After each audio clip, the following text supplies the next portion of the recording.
ఇప్పుడు చెత్త పన్ను తీసేయడంపై ఎలా ఉందన్నారు? చెత్త పన్ను తీసేయడంపై ప్రజలందరూ ఎంతో ఆనందం వ్యక్తం చేస్తున్నారండి. ఎందుకంటే ఎప్పుడూ లేనిది వైసీపీ గవర్నమెంట్లో దోచుకోవడానికి కేవలం అది పెట్టారనేది ప్రజలందరి అభిప్రాయం.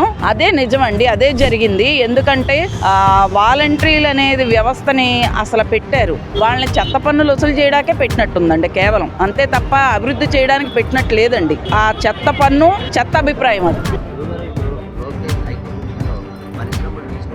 ఖచ్చితంగా 100% తీసుకొని రాగలరు. ఎందుకంటే ఆయనకి ఈ పరిశ్రమల మీద ఒక అవగాహన అనేది ఉంది. ఈ ఎవరైతే స్టూడెంట్స్ ఉన్నారో, గ్రాడ్యుయేట్స్ అయితే అన్ని రంగాల్లోని విద్యావంతులు ఏదైతే ఉన్నారో వాళ్ళకి ఉపాధి కల్పించడానికి ఖచ్చితంగా మన ఆంధ్రప్రదేశ్కి పరిశ్రమలు నూతనంగా తీసుకురాగలిగే శక్తి అయితే మటుకు లోకేష్ గారికి ఖచ్చితంగా ఉంది. డెఫినెట్ గా ఇంకా అడ్వాన్స్ గా పోతాడు ఆయన. ఏఐ గాని స్టార్ట్ అవుతే ఇక ఏమీ పనిచేయవు. ఇంకా ఇప్పుడు కొత్తగా ఒక సాఫ్ట్వేర్ వస్తుంది సెల్ ఫోన్ లో, మన సిమ్ ఏది ఉండవసరం లేదు, త్రూ శాటిలైట్ తో మనం మాట్లాడుతున్నాం. With in short term trail వేస్తున్నారు, అది డెఫినెట్ గా చేస్తున్నారు, కనిపించాయి కదా.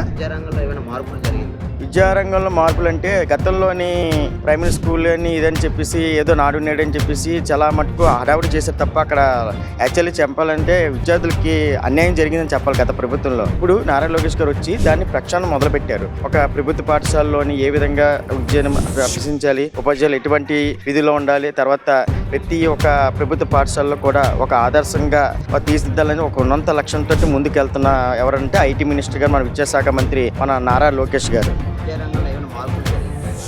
విద్యారంగంలో మార్పులు అంటే గతం కన్నా ఇప్పుడు విద్యారంగం చాలా అభివృద్ధి చెందింది.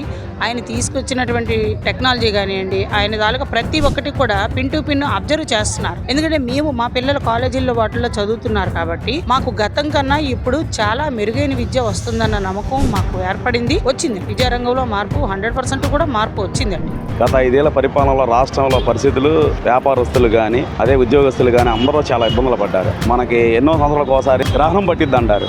అలాగా ఆంధ్ర రాష్ట్రానికి ఒక గ్రహణం పట్టింది ఒక 5 ఏళ్ళు జగన్ గారి పరిపాలనలో. ఆ గ్రహణం వీడి పున్నమి చంద్రుడిలాగా చంద్రబాబు నాయుడు గారు రావటం వల్ల రాష్ట్రానికి పండగ చేసుకున్నారండి.